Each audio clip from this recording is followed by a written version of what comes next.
Oke, selamat datang di kisahnya. Kamu ada kisah, mari kita berkisah di sini. Tepuk tangan dulu dong. Oke, sebelumnya aku pembukaan dulu San ya. Jadi kebudayaan bukan sesuatu yang selesai ia kerja terus dikerjakan. Itu kutipan dari Gunawan Muhammad. Nah, kali ini kita kedatangan dari salah satu narasumber yaitu budayawan atau mural ya bisa dibilang. Namanya adalah Muhammad Iksan Yakin. Iksanu Yakin. Biasa dipanggil siapa? Iksan aja. Iksan aja. Oke, boleh Iksan memperkenalkan dirinya dulu? Kalau aku Iksan, aku pelaku seni di bidang mural, terus di bidang mural, tapi akhir-akhir ini lagi aktif di dunia batik dan sketsa arsitektur. Oke, iya. Oke, jadi Iksan ini juga salah satu mahasiswa ISBI semester berapa, San? Semester 4. Semester 4. Oke, San, boleh diceritain dulu dong, kenapa kamu bisa masuk atau memang itu fashion atau bisa dibilang kayak kok ini menjadi kayaknya aku bakal memilih berkesenian kayak gitu. Mungkin bisa diceritain jurusannya dulu sebelum apa sampai ke ini. Apa ya, kalau masalah menggambar tuh kan aku udah dari kecil. Aku dari kecil udah suka menggambar. Cuma menentukan untuk fokus di bidang kesenian terus di bidang pekerjaan ya karena dulu gambling aja. Aku kan awalnya jurusan kuliahnya teknik sipil. Oke. Nah setelah lulus bekerja udah sampai setahun, aku merasa udah cocok di pekerjaan bidang teknik sipil ini. Ya, nggak cocoknya kenapa itu kan ibaratnya sesuai jurusan nih padahal. Nah, kalau sesuai jurusan belajar sih aku suka ya, karena ada menggambar juga, toh aku menggambar aktif-aktifnya itu mulai dari sketsa arsitektur. Oke. Tapi udah di bidang pekerjaan aku udah merasa nggak cocok, karena kayak apa ya kan kalau di pekerjaan sipil itu cukup ketat dan harus Ya deadline-nya ya betul. deadline tuh pasti ada kan kalau di bidang sipil terutama kontraktor apa segala ada deadline pekerjaan, ada deadline pelaporan. Nah di aku udah cocok. Ya kurang inilah ya kurang. Ini terlalu dar-dar-dor. Oke. Kayak Terus akhirnya kan nggak nyampe setahun atau setahun? udah nyampe setahun, 8 bulan. 8 bulan. Habis itu tiba-tiba mural gitu? Nah, aku resign. Aku resign dengan udah ada modal ngambil pekerjaan lain. Tapi aku langsung coba menekuni gambarku dulu aja. Dan akhirnya dari resign aku mulai custom painting. Jadi aku menggambar di baju, di tas, di helm gitu-gitu. Berarti itu kibatnya kayak kamu buka open gitu? Nah, open komisi. Ada tarifnya? Ada dulu paling murah dulu tuh mulai dari 100.000 100.000 atau pernah yang 2M makasih mas. Kalau itu pernah juga. Oke. Dari 100.000 terus kalau sekarang ini kalau ada yang mau pakai jasa kamu kira-kira tarifnya berapa? Nah, kalau sekarang kan aku udah jarang di custom painting ya. Atau misalnya di job yang lain gitu. Nah, kalau sekarang lebih fokus di mural. Jadi kalau ada custom painting aku lebih oper ke teman-teman yang lain. Oke. Kalau di mural itu gimana tuh? Kan awalnya oke lah masih meraba-meraba, dibaca cari pengalaman, ya kan? Iya. Kalau tiba-tiba dari custom painting ke mural, nah itu dulu aku diajak temen. Oke. Jadi aku udah mulai sendiri. Aku ada teman yang ngajak, jadi ikut gabung mural aja coba-coba gitu kan. Ya memang sesuatu yang baru ya, karena dari bidang-bidang helm, sepatu, jaket gitu-gitu, akhirnya kita ke dinding yang skalanya lebih besar. Dan itu juga kayak challenging diri aja. Ada cerita lucu nggak sih ketika kayak customer, mas boleh nggak? Ternyata ujungnya gambarnya buat di kamar anaknya. Kan kayak ekspektasi kita kan, mural ini kan dinding-dinding di sudut-sudut kota. Ternyata pernah nggak dapetnya tuh, kok kamar anak gitu? Oh itu kan normal ya buat kamar anak. Iya. Ini yang lebih lucu tuh kayak, jadi aku dulu pernah punya klien, ya dia cukup berada lah ya. Iya. Nah, jadi yang di mural tuh bukan tempat usaha atau kamarnya atau rumahnya, tapi kamar kucingnya. Kucing?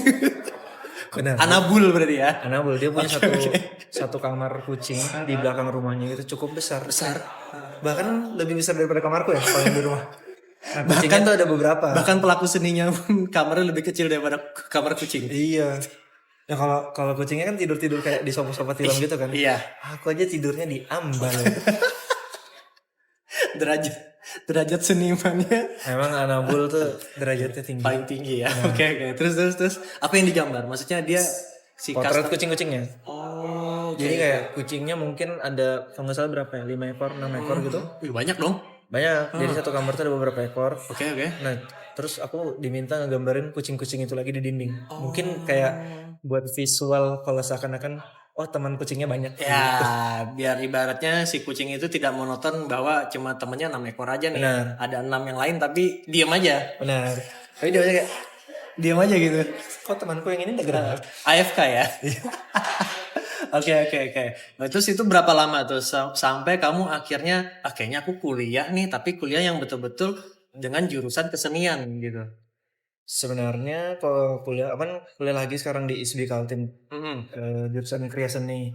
Oke. Kalau niat awal untuk kuliah apa ya, karena aku tuh pernah secure kalau nanti aku udah agak dewasa nih, agak tua, aku mau ngapain lagi ya? Kan moral cukup menguras tenaga. Betul. Kayaknya aku mau jadi dosen. Oke. Jadi aku ya udah aku kuliah lagi deh. Mau jadi dosen. Tapi makin kesini aku kayak merasa ternyata aku ndak pandai untuk mengajarkan orang, mengajari orang. Ibaratnya kayak menuangkan ilmunya ke orang-orang gitu. Aku bisa nyontohin, tapi aku nggak bisa menjabarkan kalau buat ngajarin orang yang awam tuh begini loh cara-caranya. Secara akademisi ya. Nah mungkin karena aku backgroundnya aku juga ini kan otodidak. Oke. Jadi bukan yang berdasarkan Teori gitu. teratur apa segala. Nah, makanya kuliah lagi ya biar kayaknya kalau mau belajar tuh dari awal tuh ini pertama gitu. Berarti itu kayak semacam keresahan diri ketika 5 atau 4 tahun pengalaman sebelum kuliah? 5 sampai 6 tahun. Ya, 5 sampai 6 tahun ketika kuliah, ternyata kayaknya agak kendala untuk menuangkan ilmunya ke orang lain gitu ya. Akhirnya Iya, benar. Oke, terus awal tahun kan kita tahu nih bahwa teman-teman ISBI di Kaltim kan sempat vakum. Nah, terus dapat tahu lagi informasi itu awalnya dari mana? Jadi aku ada klien dulu, klien untuk menggambar mobil pawai di MTQ. Kan MTQ kemarin Kaltim tuan rumah nasional kan. Nah, jadi aku ada klien dihubungkan dari temanku yang juga alumni ISBI Kaltim. Oke. Katanya itu dosennya. Ya sudah. Akhirnya ngobrol. Bilang kenapa anda kuliah lagi? Kata gitu. Kuliah di mana? Ada ISBI Kaltim. Dia bilang, aku memang dari dulu kuliah di Polmes pernah dengar tentang ISBI Kaltim. Cuma memang dulu nggak cenderung ke arah seni kan untuk pekerjaan. Jadi kayak aku memang udah suka di sipil gitu. Tapi posisi kamu masih kuliah di Masih kuliah. Oke. Jadi ya udah aku coba deh kayak gitu, kayak katanya ini beasiswa kan setelah vakum juga. Gratis pol ya berarti ya? Bukan. Lain. Jadi kan kalau nggak salah programnya dari gubernur yang sebelumnya kan. Cuma nanti mau di Fikat. Iya. Oke, lanjut. Oh ya, sebelumnya kita sekarang berada di Cafe Flori, Jalan Anggur. Nah, daripada ngobrol lama-lama, nggak ada yang mau diminum, nih sudah ada kopinya disiapin sama ownernya. Silakan diminum dulu. Terima kasih. Ya, kita nikmatin dulu ya. Kayak kurang sedotan ya. Oh iya, sedotannya tinggi ya. Sorry. Aman.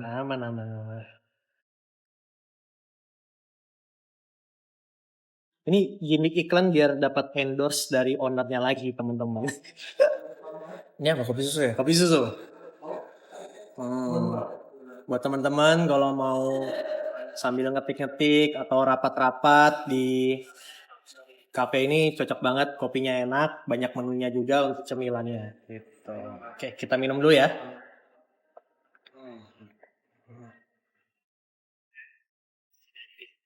Sini aja ya. Oke, nah. Kita lanjut lagi San ya. Nah, ini berarti kan kayak 5 atau 6 tahun ya berarti ya untuk pengalaman muralnya. 2020 2021.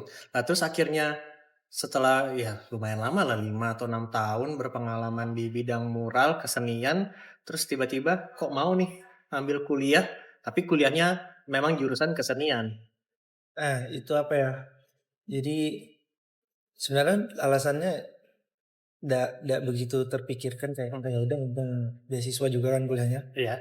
dan di satu sisi kayak ada kepikiran mau mengajar.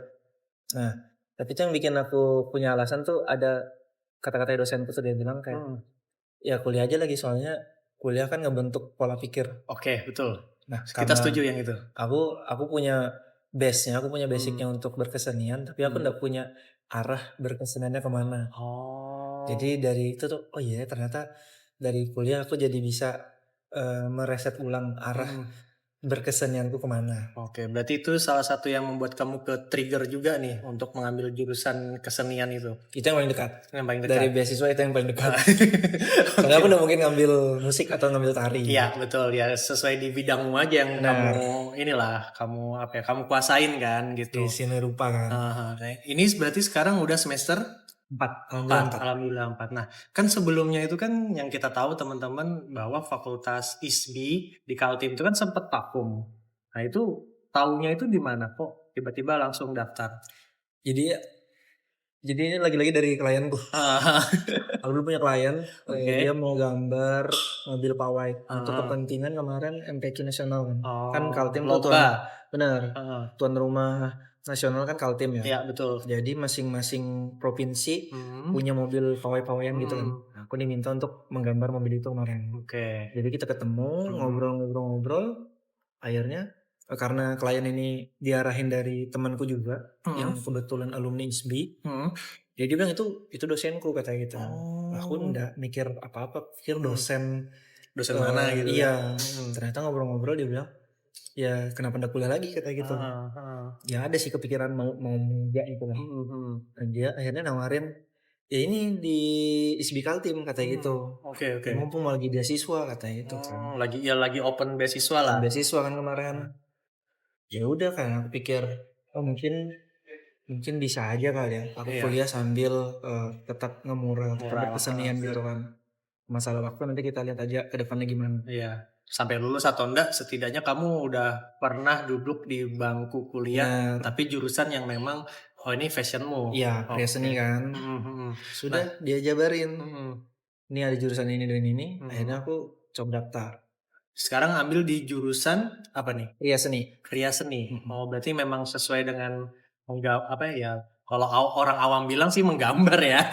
Tapi apa nih kalau kalau kriya kan lebih ke craftsmanship kan, karya tangan gitu. Karya tangan.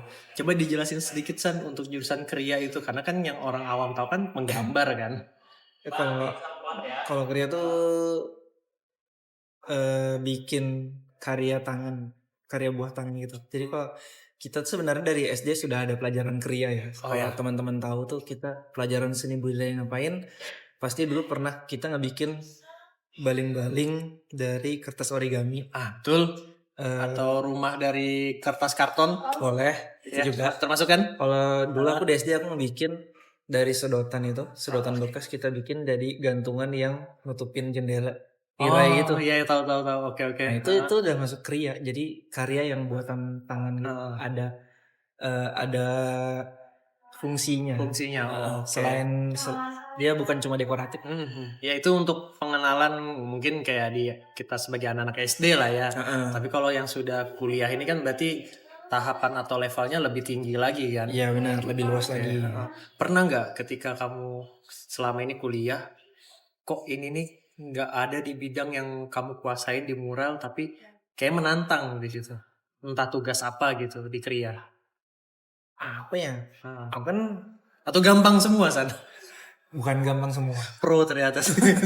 Bukan gampang semua, cuma kayak ternyata sebelum kuliah aku udah dapat insight itu. Jadi kayak selama aku berkecimpung di mural, di gambar gitu, kan ada insight di Pinterest salah satunya kan, di Instagram. Oh ternyata kalau menggambar-gambar ini itu masuk daripada pelajaran dasar di perkuliahan gitu. Ternyata bikin ini dasarnya kuliah. Oh ternyata ini ada di kuliahan. Mudah aja ternyata jadi gitu. Ya pasti kamu udah pernah ngerjain. Cepat menangkapnya ya. Oke. Nah, ibaratnya kan ya dari pasti ya semua orang berpengalaman dulu lah ya. Tapi kan pasti ada tuh teman-teman yang di kuliah tuh dia nol pengalaman tapi suka gitu. Ada kayak gitu. Pasti ada dong. Pasti ada yang dia memang baru berkecimpung ke situ. Nah, itu tantangannya di dia gimana? Tantangannya ya harus ketika kamu Ya rajin-rajin belajar. betul. Ya maksudnya yang ketika kamu mungkin satu kelompok atau apa, setidaknya kan kamu yang berpengalaman kan pelan-pelan kan. Jadi dari situ yang ku dapat ya, kayak aku udah mengenal base-nya sebelum kuliah. Iya. Dan teman-temanku yang lain baru dapat base itu di perkuliahan. Nah yang aku suka, aku mempelajari itu karena selera. Iya, passion ya. Iya, karena selera klien, selera aku apa segala harus kesesuaikan kan. Betul. Nah pas di perkuliahan, aku belajarnya karena asas teori. Jadi kayak ternyata kalau mau lanjut ke level yang ini, kamu harus paham level yang ini. Oh ternyata begitu. Gitu. Berarti pernah dong ketika teman-teman yang, ya mohon maaf ya, ketika pengalamannya nggak banyak, oh akhirnya kamu pelan-pelan coba deh pakai penerapan ini, coba deh pakai ini gitu. Ternyata berhasil. Itu banyak kayak gitu. Benar. Itu kayak jadi kayak, oh kalau buat aku misalnya dasarnya 1, 2, 3 misalnya. Kalau aku kan iseng-iseng gimana kalau aku gantiin 1, 3, 2 gitu. Oke, ya lebih kayak diacak, tapi setidaknya oh ini loh yang bisa dimengerti teman-teman gitu. Oke, nah ini ada nggak sih San, selama kamu berkesenian ini itu kayak karya yang ternyata oh ini loh yang bawa kamu ya otomatis juga daerahmu sendiri gitu, pengaruhnya itu ada nggak sih? Gimana tuh maksudnya? Maksudnya tuh kurang ya. Agak belibet kayak gini, maksudnya kan di lingkunganmu tuh sampai kayaknya ini loh yang menggambarkan bahwa kesenian itu tuh berpengaruh dengan lingkunganku juga. Iya benar. Itu juga jadi alasan kenapa kayak aku sekarang menyenangi dan fokus di mural. Jadi kayak mural itu kan kita di tempat umum ya. Iya. Jadi kayak salah satu yang menyenangkan dari mural interaksi dengan warga sekitar, dengan anak-anak yang main di tempat itu yang menurutku jadi kayak insight baru untuk menggambar di yang lagi kerjakan. Iya, ya maksudnya di satu lingkungan itu kan, di area itu gitu. Nah, berarti kan ada nih sudah sebuah prestasi lah ya. Bisa juga. Ya, bisa. Tapi ada lah setidaknya kan. Pernah nggak kayak kamu membawa nama provinsi gitu? Kalau gitu kemarin alhamdulillah di Dinas Pemuda dan Olahraga sempat ikut kompetisi yang kebetulan di bidang kriya juga. Dan itu alhamdulillah sampai ke nasional. Itu apa tuh yang sampai ranah ke nasional tuh apa? Aku kan lagi aktif di batik ya. Iya. Jadi kalau di Kampung Ketupat itu di rumahku, aku salah satu yang mengajari batik. Berarti open class gitu ya berarti ya. Nah, batik ini cukup kalau di aku cukup menyenangkan karena ya selain proses juga kayak lagi-lagi rasa challenging aja. Penasaran kalau aku ngebikin karya seni yang anggaplah di watercolor, kalau aku inputkan ke batik bakal jadinya seperti apa. Nah, aku terus kayak eksperimen aja. Nah, dari situ aku coba apa ya kalau dari mural kan untuk berdampak di lingkungan itu ya aku bakal membuat suatu spot di lingkungan masyarakat tuh jadi lebih berwarna gitu kan dampak yang cukup nyata lah hidup lah ya kan. Nah kalau di batik aku aku mau bikin apa ya aku bilang. Nah dari situ aku mencoba untuk melihat kota Samarinda terkhususnya masalah kita tuh apa. Jadi salah satu masalah yang mau aku angkat adalah banjir dan limbah sedimen di lumpur Sungai Mahakam. Yang dimana kalau kita Samarinda kan sering banjir sering banjir yang cukup tinggi yang di beberapa daerah itu susulan yang dimana itu membawa sedimen yang terus yang dari situ kita kan nunggu surutnya menunggu buangan banjir itu dari sungai ke sungai ya betul. Otomatis yang menerima sedimen itu lumpur Sungai Mahakam juga kan. Otomatis sedimen di sungai itu makin tahun makin tinggi. Memang di luar daripada es Antartika yang mencair, permukaan air laut kan memang pasti menaik ya. Per tahunnya berapa senti gitu. Nah, ini yang menurutku nggak bisa dianggap remeh di Samarinda karena banjir membawa sedimen yang dimana sedimen itu bikin dasar Sungai Mahakam itu makin tinggi. Jadi kalau aku kan 27 tahun hidup di Kampung Ketupat. Nah Iksan ini adalah warga Kampung Ketupat di Samarinda seberang. Aku yang bisa dibilang aku cukup paham dengan lingkungan sekitarku tuh. Oh dari tahun ke tahun tuh perubahannya yang seperti apa. Nah, jadi di beberapa daerah di pinggir sungai itu, kalau dulu tahun 2000 di bawah tahun 2020 itu, Iya. tiap ketinggian tertinggi pasang Sungai Air Mahakam itu, aku tahu oh ini segini paling tinggi udah nih. Rumah-rumah yang ini udah mulai kena. Sekarang itu tingginya makin naik. Berkali-kali lipat ya. Iya lumayan cukup tinggi ya. Dari naik 1-2 tahun aja udah cukup tinggi dari ketinggian airnya itu. Dan di mana dulu, kalau dulu jalan aspal, air pasang tenggelam. Tenggelam, oke. Otomatis jalan aspal dicor. Iya, dicor. Sekarang jalan cornya sudah tenggelam juga. Berarti kan udah main-main Iya, naiknya ketinggian Sungai Mahakam itu. Nah di situ aku coba mengambil contoh sampel lumpur Mahakam ini loh. Ini loh yang bikin air permukaan naik ini. Lumpur Mahakam ini juga bikin dia naik. Jadi aku ambil lah lumpur ini, bisa nggak ya dijadiin pewarna alami di batik. Itu yang kuangkat sampai ke ranah nasional. Nah itu berarti kan suatu keresahan, ternyata ya teman-teman ya, suatu keresahan tuh bisa loh dituangkan di suatu hasil karya seni ya berarti ya, bisa dibilang kan kayak gitu. Nah itu dapat penghargaan tingkat nasional atau kayak juara atau gimana sih? Itu kan lomba ya, jadi kalau di nasional aku kemarin kalah. Iya sama provinsi lain. Ada provinsi dari Nusa Tenggara. Kalau nggak salah Nusa Tenggara Timur. Oke, nah ini yang batik ini apa namanya San? Yang kamu ini? Apa tuh nama apa? Nama kayak batik yang kamu karyakan ini apa namanya? Oh batik lumpur aja. Batik lumpur. Memang kemarin eksperimen karena penggunaan warna alami itu kan. Soalnya kita di Samarinda penggunaan warna alami di batik. Oke. Bisa dari kayu ulin. Oh kayu ulin bisa? Bisa. Itu kayak apa jadinya nanti? Jadi kayak surutan-surutannya kayu itu direbus apa segala gitu-gitu. Oh, tetap ada prosesnya juga ya. Memang penggunaan pewarna alami itu kan proses pengambilan sari warnanya yang cukup lama. Di lumpur juga begitu. Di aku juga begitu. Direbus juga berarti. Nah, kalau aku enggak direbus. Bukan direbus teman-teman, kayak dia apa? Masak ya. Bahasa batik kan masak tuh. Iya. Untuk kalau ulin tuh kan direbus ya. Terus kayak warna alami yang lain juga direbus kayak daun mangga apa segala, kulit bawang. Iya. Kalau aku enggak merebus karena aku cukup pengendapan. Dan aku mengendapannya bisa 24 jam atau lebih. Nah, lagi-lagi dari pengambilan lumpur mentah itu kan udah ketahuan tuh limbahnya ada apa. Jadi kayak ada sampah apa di situ. Ya memang kita ya melek lingkungan aja lah. Iya betul, paham. Oh berarti justru disitulah teman-teman dalam proses pengendapan tadi itu nanti ada berbagai macam warna lah ya, yang atau satu warna aja? Sebenarnya kalau dibilang satu warna enggak sih, karena lumpurnya kan di beberapa titik beda-beda warna. Iya betul. Jadi kayak kalau yang di rumahku tuh agak kecoklatan, coklat apa ya? Coklat tua gitu atau coklat muda? Coklat abu-abu. Coklat abu-abu. Coklat kotor. Oke. Memang kayak limbahnya sampah rumah tangga. Sampah rumah tangga. Oke. Dan kiriman-kiriman dari banjir pastinya kayak plastik, botol, bahkan kayu ya bukan di situ di bawah rumah orang nyangkutnya. Iya ya. Oh, justru malah disitulah yang ketika kamu melihat itu, wah ini kalau diterapkan ke satu kain lembar batik, oh ini dapat menghasilkan warna yang ya pasti ya secara alami ya, tetapi kan alaminya kan juga pasti ada alami kita nggak bisa nakar. Ya betul. Dan itu pasti setiap lembar batik itu beda-beda San. Iya. Jadi kan memang sampai sekarang pun kita masih di tahap sampai sekarang pun aku tuh masih di tahap uji coba.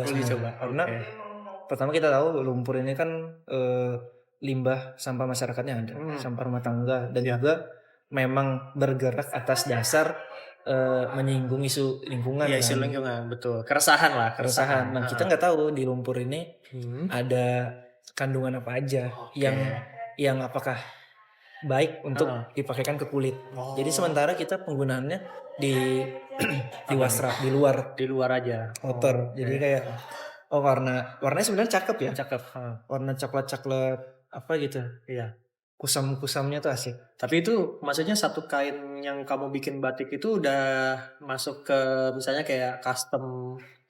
Belum. Sementara masih di wastra. Kemarin karena demi kepentingan yang lomba itu aku ngejadiin dia rompi. Oh rompi. Oke. Nah itu ini nggak sih San? Maksudnya kalau dicuci kayak dengan pakaian biasa gitu dia luntur kah atau apa? Nah, karena pewarna alami itu ada penguncinya kan. Iya, Penguncinya betul. kita pakai tawas atau tunjung.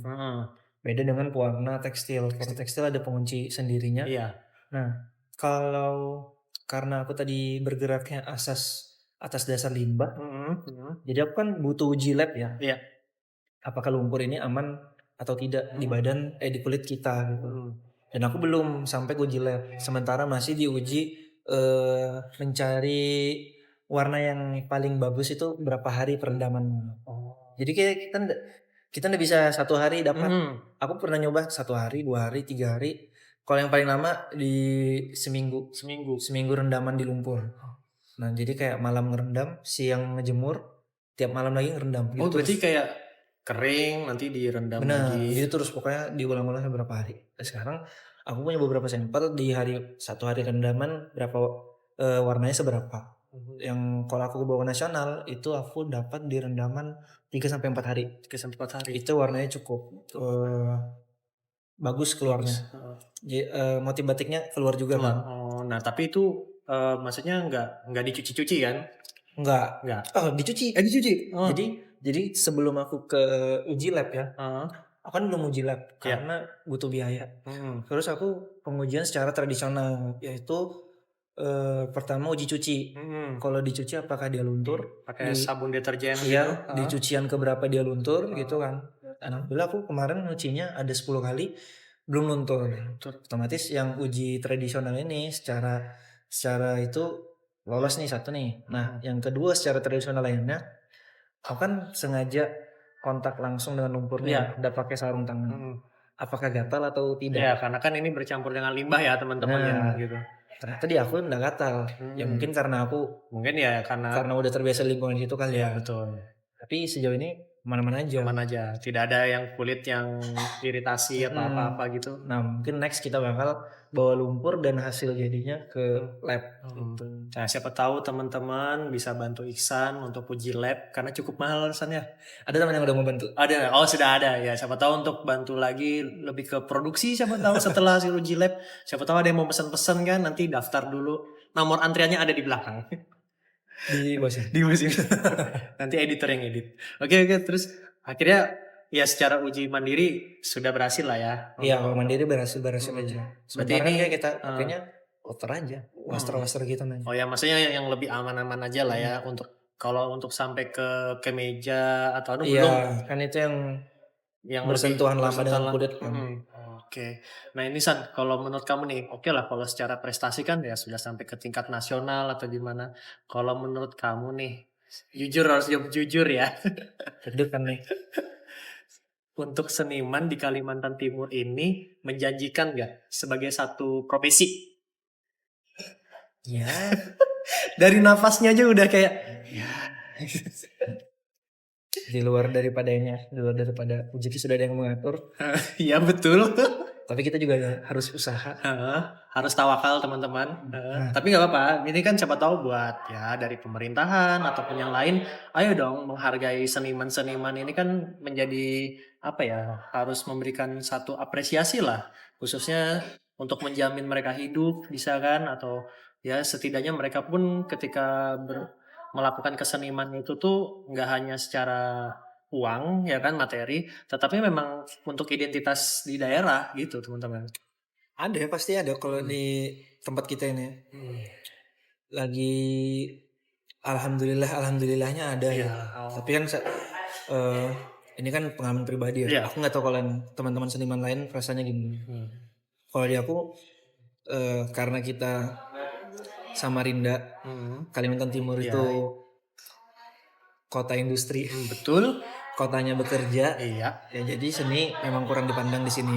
Masih ada penikmatnya dan ada memang pasarnya. Tapi ya kalau mau dibandingin sama provinsi lain, daerah lain, ya kita memang masih belum ada apa-apanya. Masih jauh lah ya. Benar. Oke. Dari pemerintah ada kok kegiatan-kegiatan yang menunjang. Ada kok. Ada ya. Oh, tapi ya mungkin kalau untuk sebagai pekerjaan utama kurang. Aku pekerjaan utamanya mural. Mural. Dan alhamdulillah sekarang masih bisa-bisa aja. Tapi kan kita nggak tahu nih teman-teman Tapi nasibnya. memang dari cukup satu sepertinya. Aku secara luas aja. Kita Iya, nggak bisa kita ngomong. secara general aja ya di Kalau sini aku ya. secara murah aja, ya mungkin ya nanti ada yang ada yang nggak ada. Betul. Anggap aja pekerja kreatif yang lain gitu. Iya, betul. Nah itu masuk tuh ya, namanya rezeki kan teman-teman. Ada yang lagi pasang, ada yang lagi surut. Kita nggak tahu, tapi setidaknya meskipun itu sebagai apa ya, kayak tantangan, tapi itu jangan sampai membuat semangat kalian berkesenian itu turun, ya kan San? Nah, Oke. Nah kalau ini San, ada nggak sih kayak itu kan tadi salah satu keresahan di lingkungan ya, Ya. kayak kegelisahanmu sebagai seniman muda nih, karena kan kamu sempat cerita bahwa kamu juri muda juga kan di tingkat provinsi ya. ya Nah boleh itu juga. ada nggak sih kayak kegelisahan sebagai ya seniman baru nih, masih muda lah umurnya gitu kan, ternyata ada nih kegelisahan gitu. Oh iya. Kira-kira nih yang ibaratnya tuh kayaknya kita harus para seniman ini sering-sering ngumpul bareng nih untuk berkolaborasi biar identitas Kalimantan Timur ini nih terangkat lagi kayak gitu. Nah kalau itu mah bebas ya. Balik ke diri masing-masing aja. Tapi kalau dari aku tuh lebih ke kayaknya kita tuh sudah harus mulai mempelajari lebih lanjut dan lebih dalam tentang kebudayaan asal kita itu. Nah itu. Kita kan pernah pernah kita di satu masa yang aku pernah dengar dulu teman-teman dari, tapi bukan di ranah seni, maksudnya di ranah nasional itu kayak lagi-lagi Jawa. Oh ya, Jawa adalah kunci. Nah betul kayak kita nggak bisa marah karena memang di Jawa pusat sudah sekarang gitu. Ya, betul. Tapi kita juga punya. Tapi kan kita ada IKN, loh. IKN? Ya setidaknya kan itu jadi sorotan nasional, ya kan? Kota wisata itu ya? Iya, kota wisatanya salah satunya. Ya tapi yang setidaknya itu kan kita, ayolah sebagai para teman-teman seniman di Kaltim kan bisa nih ada momen IKN, itu bisa jadi pintu buka untuk marketing kita ini loh. Apa ya? Gimana ya? Gimana seniman? Gini aja deh. Iya, yang aman aja. Gini aja. Yang aman. Kalau itu kayaknya berat ya. Itu kayaknya bakal balik ke diri masing-masing ya. Seperti aku bilang tadi tuh. Oke. Kayak kamu mempelajari budayamu sendiri apa enggak, itu ya bebas selera. Karena aku kebetulan kuliahnya di kampus budaya, jadi aku bakal mengarah ke sana nih. Kalau yang lain bebas sebenarnya. Aku udah ada standar tentang itu, kayak kita kasih aja gambar bareng tuh udah oke lah. Udah oke lah ya. Movement yang kita cukup aktif menggambar bareng aja itu udah cukup menyenangkan buat aku. Kalau mau ke ranah yang lebih serius budaya atau yang lainnya, ya terserah. Aku toh bakal ngikut aja. Oke, siap. Aku bakal nyeritain satu kasus yang aku pernah alamin. Oke. Dan di aku itu kurang menyenangkan. Baik. Jadi aku dulu pernah diajak dari salah satu instansi pemerintah untuk kolaborasi di pengembangan kampung wisata. Oke. Nah, bagian seru nih.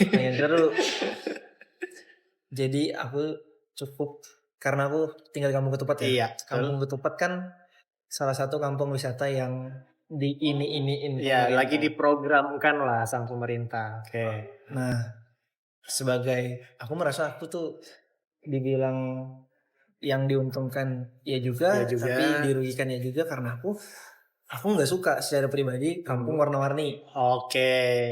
Ya. Aku nggak suka pengaplikasian cat warna-warni itu di Samarinda. Okay. Aku tahu itu ada di Malang. Ya kan Kampung Pelangi ya? Ya, Kampung Pelangi gak sih teman-teman? Nah, ya kan itu kan namanya. Ya. Maksudku ya sudah, kalau di Malang cocok. Ya di Malang aja. Udah, kamu mau uji coba di sini. Ya udah 1-2 oke lah. Tapi jangan semua kita katakan warna-warni. Semua kecamatan ada warna-warni. Nah, kemarin di kasusku. Kan Kampung Ketupat tuh kena ya. Jadi warna-warni juga. Betul. Saya jadi tidak suka kampung saya. Tapi ya sudah. Ya nggak apa-apa lah. Itu selera boomer kayaknya teman-teman. Tapi ya sudah. Kita bukan yang mengerjakan, Iya, jadi betul. kita yang menjalankan aja bagaimana baiknya ke depan. Nah, di satu kasus aku pernah diajak satu proyek itu pengembangan salah satu kampung wisata warna-warni juga. Ya. Nah, ini kampungnya Gunung Steleng. Oh ya, ada. Gunung Steleng itu kan sempat mau diajukan jadi kayak kampung wisata juga kan. Karena memang tempatnya asik buat betul. kita nyore apa segala ya, gitu. Buat untuk teman-teman belum tahu Gunung Steleng itu bukit, tapi view-nya tuh kota Samarinda.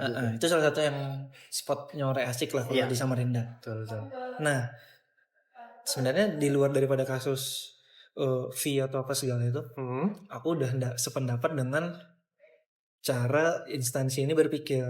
Treatmentnya itu. Iya, jadi kayak ya karena mau kampung wisata, menurutku banyak yang harus dipersiapkan sebagai kampung wisata. Iya, syarat-syaratnya kita nggak bisa menjadikan satu wilayah hanya karena tempat itu asik buat nyore itu jadi kampung wisata. Ya nggak mungkin, nggak semudah itu teman-teman. Orang-orang tuh mau berwisata kan pasti maunya ada fasilitas apa, penampilan apa gitu kan.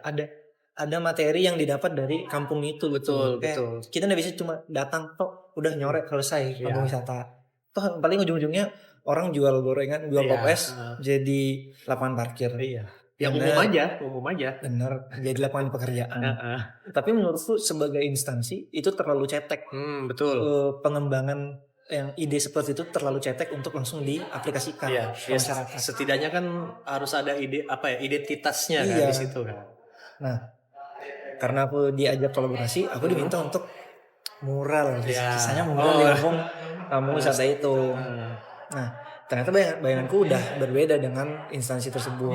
Yang diinginkan instansi ini beda lah jalan. Aku mau ngebawa mural tentang warga lokal situ, dia asal usul daerah itu tuh kenapa? Sejarah Gunung Steleng itu kenapa? Aku dengar cerita kalau Gunung Steleng ini, aku kalau salah dibenerin aja ya. Ya nanti koreksi di komen aku dengar cerita ya dari salah satu teman di dinas. Jadi kampung Gunung Steleng itu isinya kan banyak orang suku Buton. Iya. Nah jadi memang kayak pendatang suku Buton memang tinggalnya di Gunung Steleng. Aku butuh bahan-bahan itu untuk mencari ide-ide konsep mural. Ternyata dari instansi tersebut maunya warna-warni. Pelangi lagi. Udah mulai nih. Warna-warninya di mana? Kalau di beberapa spot bisa nih kita sesuaikan konsep yang warna-warni. Ternyata dia mau di banyak dinding warna-warni kayak. Kan nggak masuk nih, maksudnya si Isan kan awal kan sudah yang barisan paling depan tidak menyukai konsep warna-warni ini. Ternyata aku yang diminta mengerjakan ini. Warna-warni. Iya. Coba diskusi lah. Kan diskusi kan memang ada forum. Adanya forum itu untuk kita diskusi. Harus ada diskusi. Aku nyampaikan kalau aku kurang setuju nih kalau kita mau dibikin warna-warni. Iya. Nah, ada salah satu pendapat dari teman juga di dosen juga, dia bilang kayak gini. Dan ini benar secara menohok gitu. Karena dia bilang kayak gini. Kampung ini ya, kalau kita ibaratkan manusia, manusia itu nggak mungkin pakai perhiasan di seluruh badan. Iya betul. Kita mungkin pakai gelang sebagian di tangan kanan atau tangan kiri. Perhiasan yang lain mungkin kita pakai kalung, cincin, kalung. Perhiasan yang lain kita pakai anting, gitu kan. Kita nggak mungkin pakai, sampai semua ini perhiasan. Terus dia bilang, begitu juga dengan kampung, begitu juga dengan tempat tinggal masyarakat. Masuk. Itu tempat wisata itu, udah mungkin semuanya harus berhias, harus warna-warni. Salah satu spot aja sudah cukup. Betul. Bahkan ketimbang pengembangan tempat itu ya kemarin sebagai kampung wisata, ada lebih banyak pengembangan yang lebih dibutuhkan oleh masyarakat sekitar. Iya. Mungkin jalannya diperbaiki. Fasilitasnya itulah ya. Benar, fasilitas umum yang lebih bagus. Yang harus diprioritaskan dulu nih. Karena kan warna-warni ini. Warna-warni cuma nutup bentukan kayu yang diambut misalnya. Iya. Toh di warna-warni langsung udah cuma ketutup gitu aja kan. Betul. Itu yang bikin kemarin aku mendiskusikan itu. Nah, setelah dari situ aku nggak diajak lagi rapat, jadi aku nggak tahu kelanjutan dari proyek kampung wisata itu. Buat teman-teman nanti bisa googling sendiri atau datang langsung ke Gunung Steling ya. Nah di situ ya, lihat hasilnya ya. di situ tuh aku ingat banget tuh instansi itu bilang, jadi kan di Samarinda ini kan kita punya yang kalau di kemarin di mural aku yang wakilin teman-teman bantu gitu kan. Nah di segi arsitektur wisatanya ada salah satu teman juga yang bilang kayak gitu. Terus dia bilang kayak gini, apa dia bilang San? Ya kan Samarinda bagus ya, kita tuh punya pekerja kreatifnya, pekerja seninya, tapi dari instansi pemerintah atau dari lain-lain nih mau nggak memanfaatkan yang dari Samarinda ini.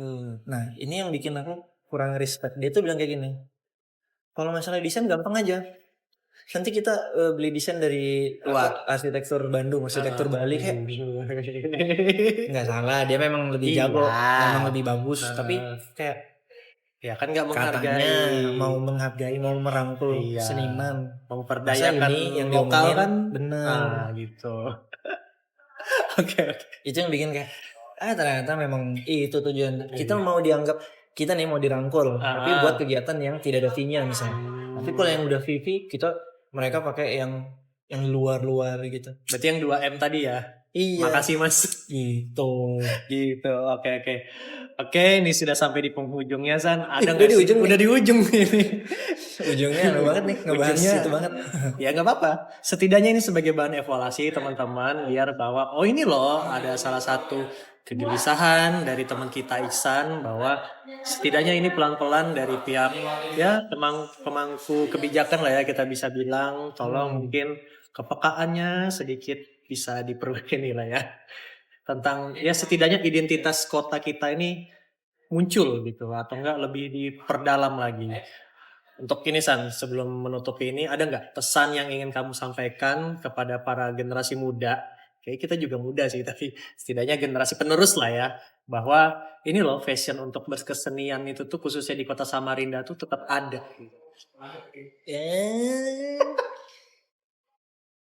Kalau aku sih yang pertama harus suka dulu. Ya betul. Satu, suka dulu, terus pastikan dirimu sesuka apa sama kesenian yang kamu tekunin. Aku suka banget menggambar. Aku bakal mencoba gambar apa aja. Jadi kayak dari arsitektur, gambar hand lettering, gambar watercolor, krayon apa segala, aku bakal terus-terusan mencoba itu semua gitu. Memang bakal mentok. Jadi kayak ternyata aku udah cocok di krayon misalnya. Oke. Ya udah, aku bakal nyoba yang lain. Aku bakal terus-terusan menyukai menggambar. Nah, kalau buat teman-teman pastikan kamu harus suka juga. Karena kalau udah suka tuh bakal magi terus tuh, bakal nge-explore dengan sendirinya gitu loh. Iya. Toh nanti dari situ kalau media ini sama media yang lain digabungkan, apakah sesuai mauku apa enggak gitu kan. Nanti kalau udah merasa mentok juga, ya kamu pasti bakal explore hal-hal yang lain dari situ. Ya berarti setidaknya jangan stuck di satu tempat, harus coba dan akhirnya baru menemukan kayaknya yang cocok ya ini nih di sini tempatnya. Gitu. Ini cerita dikit ya. Ya, oke, silakan. Aku kan di komunitas lukis yang cukup senior ya. Iya. Nah, aku berhubungan baik dengan teman-teman pelukis senior sana, mas-mas dan bapak itu. Jadi aku pernah ngobrol-ngobrol, kayak asas berkesenian tuh yang gimana? Iya. Aku pernah bilang aku berkesenian untuk validasi. Asik. Karena karena gairah-gairah muda aja sih, kan betul. Pengen divalidasi, pengen dikenal gitu kan. Nah, ya gejolak kaula muda. Iya, pengennya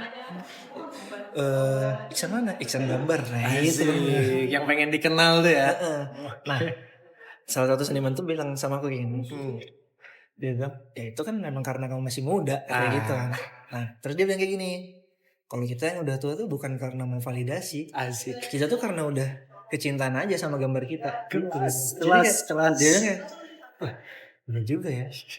Mungkin ini yang bikin mereka tuh masih aktif melukis sampai di usia yang cukup tua sampai sekarang itu. Mereka cukup aktif di dunia melukis gitu. Ya karena mereka udah suka, mereka udah cinta. Masih eksistensi lah ya. Bener, dan masih sering pameran kan. Itu yang bikin aku kayak, ternyata benar juga, kita memang harus suka dulu. Betul. baru kita bakal terus-terusan explore di bidang itu. Oke, baik. Keren, keren, keren. Ini suatu cerita penutup yang keren buat teman-teman. Dan aku juga punya satu quotes dari Sutejo. Budaya tidak mati karena zaman, tetapi karena manusia berhenti merawatnya. Oke, terima kasih untuk teman-teman yang sudah menyaksikan podcast kisahnya. Kalau kamu punya kisah, mari berkisah di sini.